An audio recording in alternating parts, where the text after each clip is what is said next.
I've seen models trip on the runway most times, and I've had my own share of stumbles in high heels too. Today, we'll explore why these accidents occur and how you can avoid them. It's important to understand that this is no joking matter. Falling or tripping in high heels can result in significant injuries.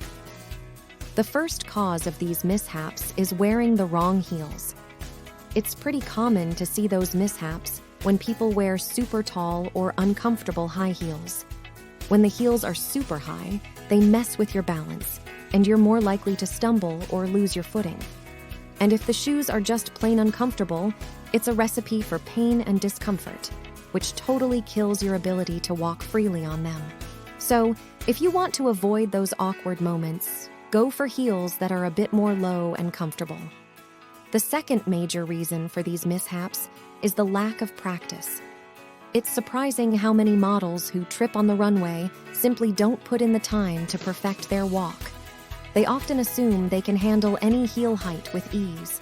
However, it's crucial to remember that overconfidence can lead to some truly embarrassing falls.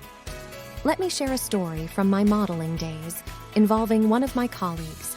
She had this major runway show coming up and was planning to wear these incredibly high heels. Instead of taking the time to practice, she confidently declared, "I've done this a million times. I don't need to practice in these heels." So she confidently strutted down the catwalk, believing she had it all under control. But guess what? Those towering heels threw her balance off, and she ended up taking a spill right in front of the audience. It wasn't a pretty sight. The lesson here is clear. Practice is essential, no matter how experienced you are. Overconfidence can sneak up on anyone, so it's always wise to put in the effort to avoid those cringe-worthy moments.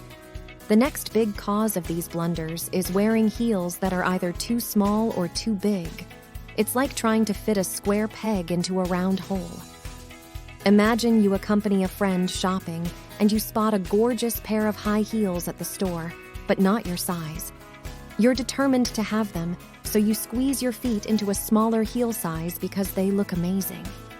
Or you come across a pair that's too big, but you think, it's close enough.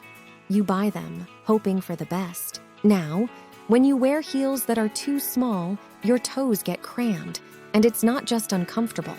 It can throw off your balance. On the flip side, if your heels are too big, your feet slide around inside, making it hard to maintain control while walking in it. In both cases, it's a recipe for a potential stumble or awkward walk. So, it's important to find that Goldilocks fit, not too small, not too big, but just right. It'll help you stay steady on your feet and avoid those clumsy moments. Before I forget, please consider subscribing to my channel if you haven't. You'll find more content on high heels and fashion in general that I'm sure you'll enjoy and learn from. Another key factor behind these mishaps is adopting poor posture, like slouching or leaning forward while wearing heels. It's a bit like trying to walk a tightrope while looking at your feet. Imagine you dressed up, wearing your favorite heels, and you're feeling fabulous. But as you start walking, you slouch or lean forward. It might seem like a minor thing, but it can have a big impact. When your posture isn't upright, it throws your balance off kilter. As you continue to walk with poor posture, your center of gravity shifts, making it more challenging to maintain stability. So, maintaining good posture is key to avoiding those embarrassing moments in high heels. Keep your back straight, shoulders back, and head up. Engage your core muscles to support your spine, and you'll be well on your way to a more graceful and confident strut in your favorite heels. Do you know the proper ways to walk in high heels? Watch this video to find out how.